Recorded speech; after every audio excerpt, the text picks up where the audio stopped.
My name is Sarah, and if you had met me a year ago, you would have thought I had the perfect life. A steady career, a charming husband, and a home that looked like it was cut straight out of a lifestyle magazine. I'm 34, a cybersecurity analyst, and I thought I'd built something real with Ethan, the man I married 7 years ago. He was handsome, ambitious, or at least that's what I used to tell myself, and he had a way of making every ordinary moment feel like a movie. But here's the truth: sometimes charm is just a mask for rot, and by the time I realized what was underneath it was already too late. The night everything started unraveling was like any other soft rain against the window, my laptop still glowing faintly on the desk as I drifted to sleep. Ethan had kissed my forehead, told me he was staying up to watch a show, and I didn't think twice.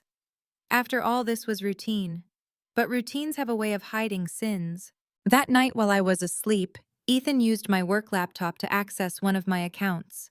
A credit card I used for training simulations, a dummy account created to teach corporate clients how to detect fraudulent transactions.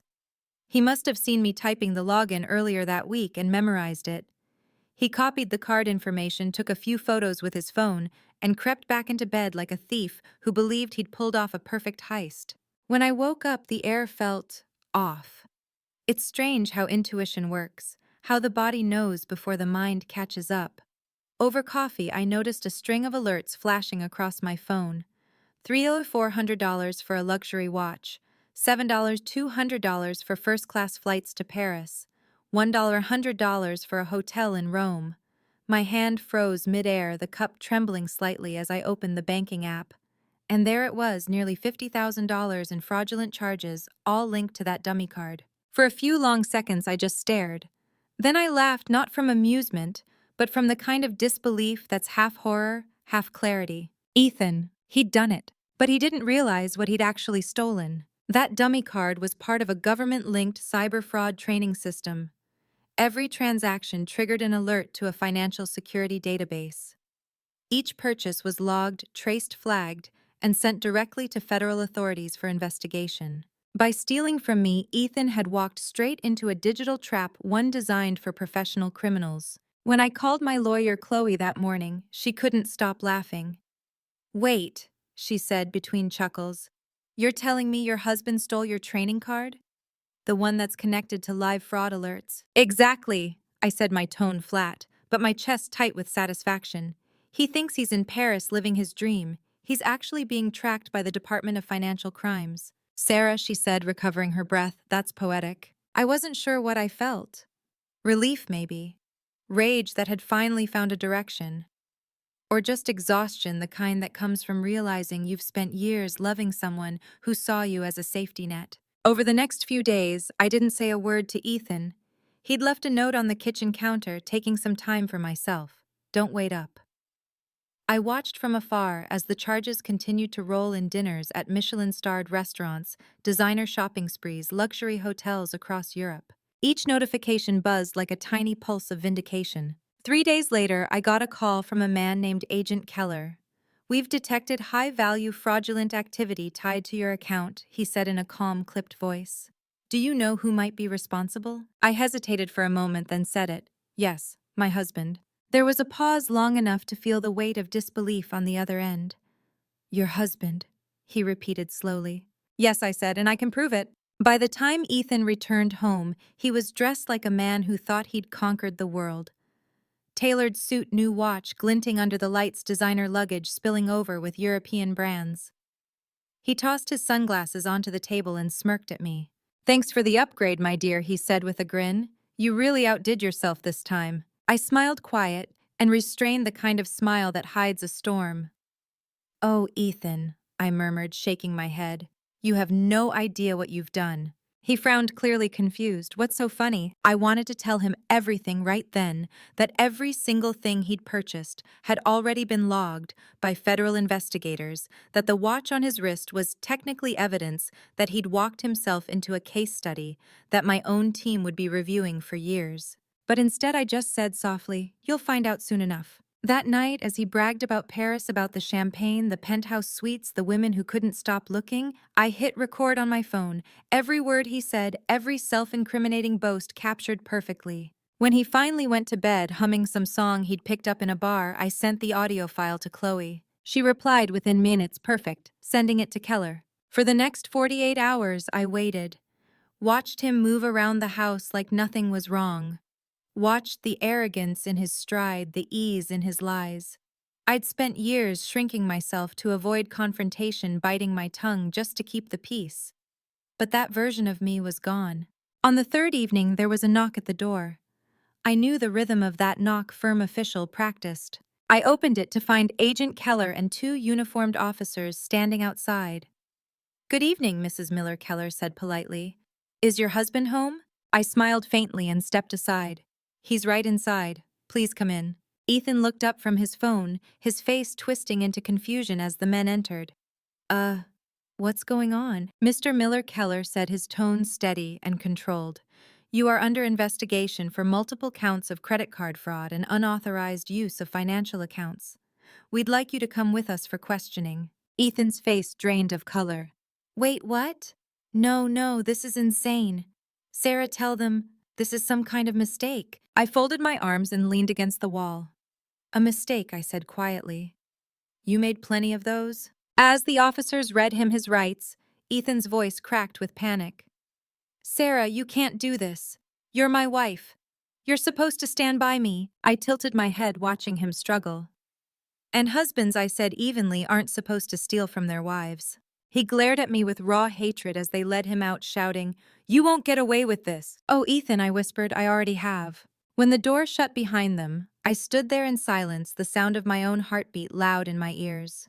I wasn't shaking. I wasn't crying. I just felt light. It was over. At least I thought it was. The silence that followed Ethan's arrest was almost deafening. Our house suddenly felt enormous, echoing with all the things we'd never said and all the lies he'd tried to bury. For the first time in years, I could hear the hum of the refrigerator, the creak of the floorboards, the sound of my own breathing without someone interrupting it. That night, I couldn't sleep. Not because I missed him, I didn't, but because I couldn't stop replaying every little moment that had led us here. The red flags I'd ignored, the late-night phone calls he'd brushed off as work, the way he'd flinched whenever I mentioned money, the charm that always came right after a fight, perfectly timed to make me forget why I was angry in the first place. How had I let him fool me for so long? Maybe because I wanted to believe that love could fix anything, that if I worked hard enough, earned enough, forgave enough, he'd finally become the man I thought he was. But Ethan didn't want fixing, he wanted control. The next morning, Chloe called me before I even had time to make coffee. "He's in custody," she said, her tone matter of fact. "Keller said they're questioning him now." "How's he holding up?" I asked, unable to hide the edge in my voice. Chloe laughed softly. "Not well. He's already trying to play the victim, says you gave him permission to use the card, that this is all a misunderstanding." I let out a humorless chuckle. "Of course he is. But don't worry," she added quickly. "Between the fraud alerts, the digital logs, and your recording, he doesn't stand a chance." For a moment, I felt a pang of something I didn't want to name. Not sympathy exactly, but the ghost of it. I'd shared a life with this man. 7 years of birthdays, holidays, lazy Sunday mornings. And now he was sitting in an interrogation room, probably trying to charm his way out of a federal crime. Later that day, Keller called me directly. "Mrs. Miller," he began, "we've got everything we need.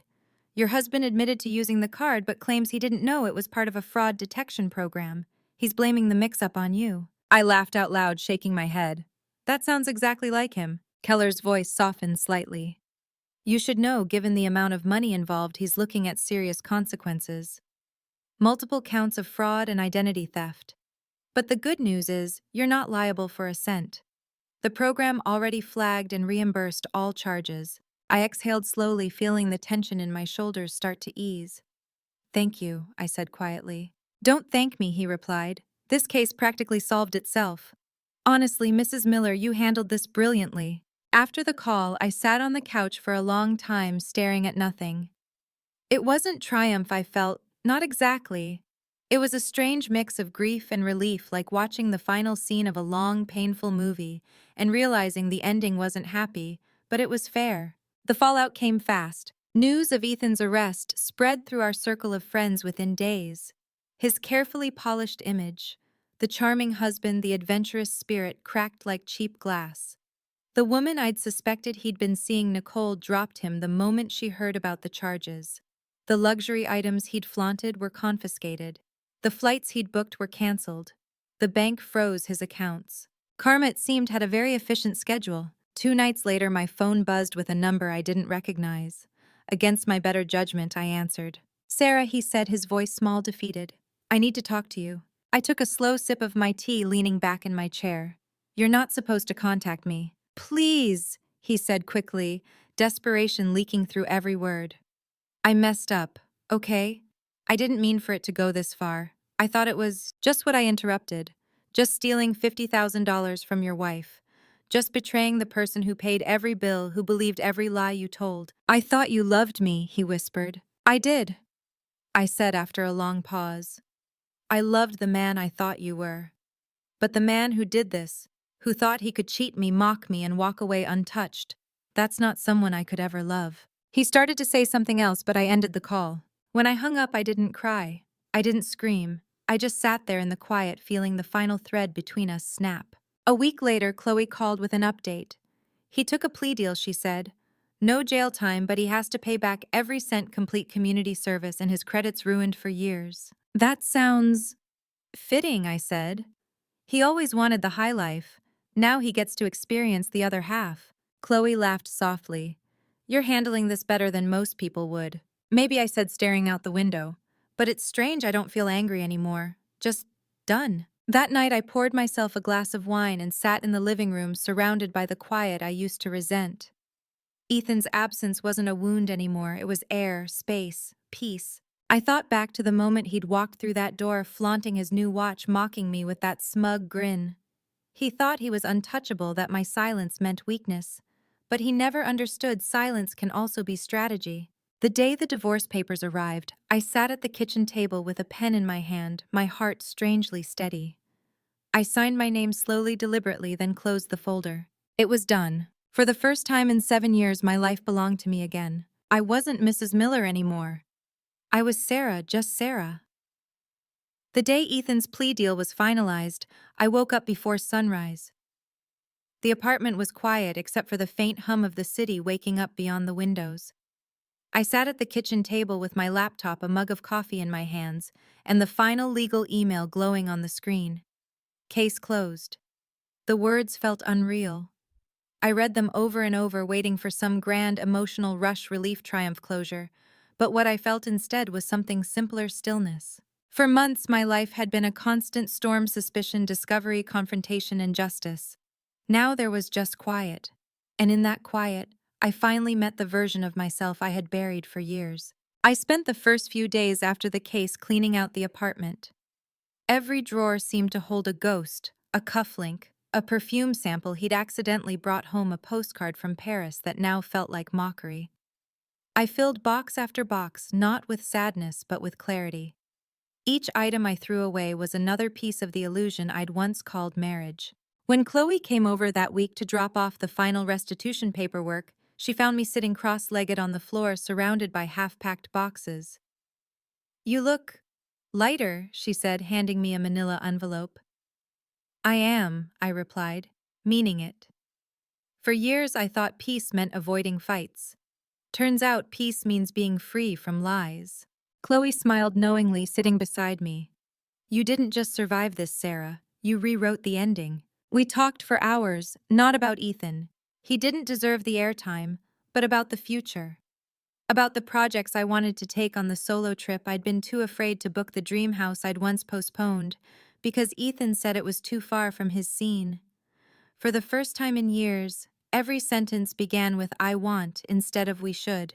When she left, I stood by the window watching the reflection of the city lights flicker against the glass. My life had been built on the illusion of partnership, me holding everything together, while Ethan played the part of a dreamer. Now, standing alone, I realized I'd always been the foundation. He had just been decoration. A few days later, I received a message from one of our old friends. "Hey, I heard about what happened. How are you holding up?" I stared at it for a while before replying simply, "Better than ever." Because I was. The following weekend, I decided to do something I hadn't done in years: nothing.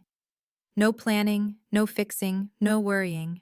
I spent the morning in bed reading a book, took a walk through the park, and stopped for ice cream just because I felt like it. It sounds trivial, but for someone who'd spent years managing a man-child's chaos, it felt revolutionary.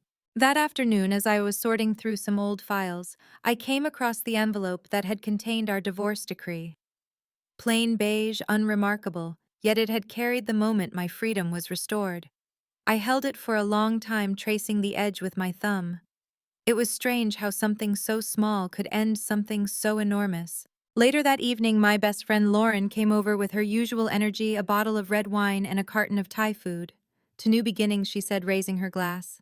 And to the absolute dumpster fire you walked away from. I laughed, clinking my glass against hers, to never mistaking chaos for passion again. Lauren grinned. Amen to that. We spent the night reminiscing.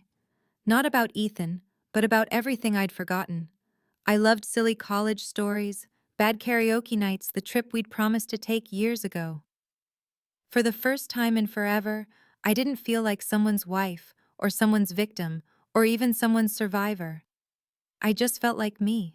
Over the next few weeks, I started to rebuild in small ways. I repainted the walls, replacing the dull gray Ethan had insisted was modern with a soft blue that reminded me of peace. I filled the shelves with books I loved, instead of the ones he bought to look sophisticated. I even adopted a cat, a quiet, amber-eyed creature named Nova, who followed me from room to room like she'd always lived there. Every little change made the space feel more like mine, more like home. Ethan, meanwhile, faded from my life like a bad dream. I heard through the grapevine that he'd lost most of his friends, that his new girlfriend had left him, that he was working low-paying jobs to pay off restitution. There was a time I might have pitied him. Now I just didn't care. Karma had its way of cleaning up what I no longer needed to touch. One morning, as I was sipping my coffee, an email notification popped up on my screen. The sender's name made my stomach tighten for just a second. Ethan Miller. I clicked it open out of curiosity, not fear. The message was long, rambling, full of empty apologies and self-pitying lines about how he never meant to hurt me, how things just got out of hand, how he still loved the person I used to be. I read the first few lines, then closed the email, deleted it, blocked him. I didn't need his remorse. His regret didn't heal me. His voice no longer mattered. I'd already found my closure in the silence he left behind. That evening, I took my glass of wine out to the balcony. The sky was painted in streaks of pink and gold, the kind of sunset that makes everything feel cinematic. I leaned against the railing and thought about everything I'd been through, the betrayal, the humiliation, the long nights of doubt. And then I smiled, because somehow in the ruins of it all, I'd found something worth keeping myself. I'd learned that love without respect is just manipulation, that forgiveness doesn't mean forgetting, and that walking away isn't weakness, it's wisdom. When I finally came back inside, the apartment felt quiet but alive, like it was breathing with me. Tomorrow I decided I'd start planning that solo vacation. Somewhere far away. Maybe the coast. Maybe the mountains. Somewhere with clean air and no ghosts. But for tonight, this was enough. The calm, the freedom, the soft hum of a life that finally belonged only to me. A month later, I stood by my living room window, bathed in soft morning light, watching the city stir beneath me. The skyline shimmered in a quiet haze, the streets below filled with people chasing their own stories. For once, I wasn't rushing to get ahead of mine. I had learned to let the world move at its own pace and to finally breathe in the silence it left behind. There was something strangely therapeutic about routine again.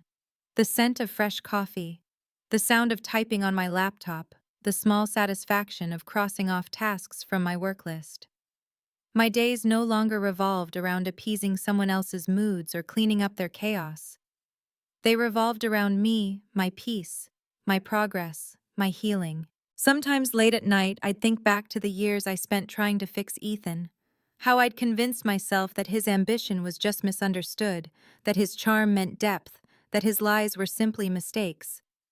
I used to believe that if I loved him enough, he'd eventually see me, truly see me.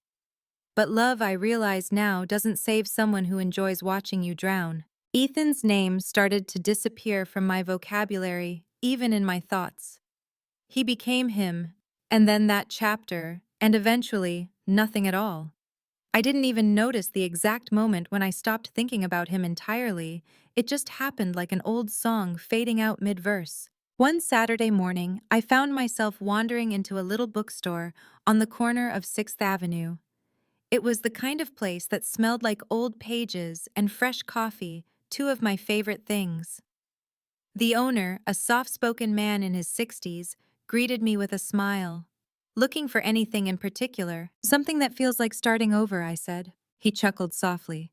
"Then you've come to the right place." I walked out with 3 books all about rediscovery resilience and women who rebuilt their lives from ashes. On the walk home, I caught my reflection in a shop window and almost didn't recognize myself. Not because I looked different, but because I looked free. Later that day, Lauren texted me, "Brunch tomorrow, I want to hear about this bookstore adventure." I smiled. "You just want mimosas." "Guilty," she replied. Our brunches had become a tradition, part therapy, part celebration. She always asked the same question at some point, between bites of avocado toast and laughter. "So what's next for you, Sarah?" That question used to terrify me. For years, my life's direction had been tied to someone else's chaos, to Ethan's whims, his half-baked dreams, his endless promises. But now, when I thought about the future, I didn't feel dread.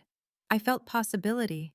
That Sunday, as we sat by the window of our favorite cafe, sunlight spilling over the table, I finally answered her with a confident smile. "I think I'm going to take a trip somewhere quiet, maybe Italy, maybe the mountains, somewhere I can just be alone with my thoughts." Lauren grinned. "You alone in Italy? That sounds like the prelude to a romance novel." I laughed, shaking my head. "No romance this time. I've had enough of men who think love is a transaction. This trip is just for me." And I meant it.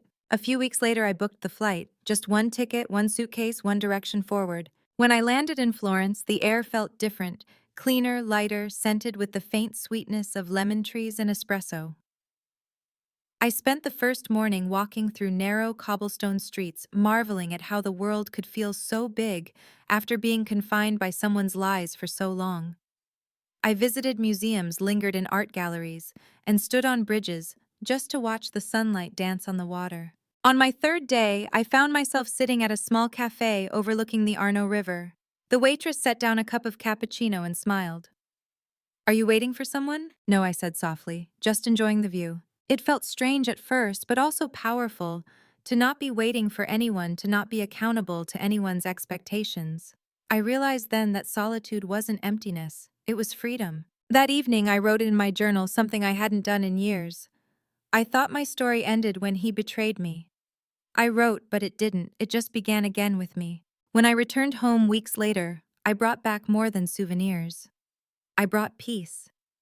My apartment, now painted in calm shades of blue and cream, felt like a sanctuary. Nova, my cat, greeted me at the door, purring as if welcoming me to a new chapter. I poured myself a glass of wine, curled up on the couch, and reflected on everything that had happened, not just the betrayal but the transformation that followed. Ethan's downfall was never the victory I sought. My real victory was remembering who I was before he tried to convince me I was small. It was learning that revenge doesn't always look like rage. Sometimes it's living well, smiling genuinely, sleeping peacefully. Weeks turned into months, and my life began to bloom again in quiet, beautiful ways. I got a promotion at work. I started painting again, something I'd abandoned because Ethan once called it a waste of time. I filled my home with laughter music and friends who reminded me that healing isn't about forgetting.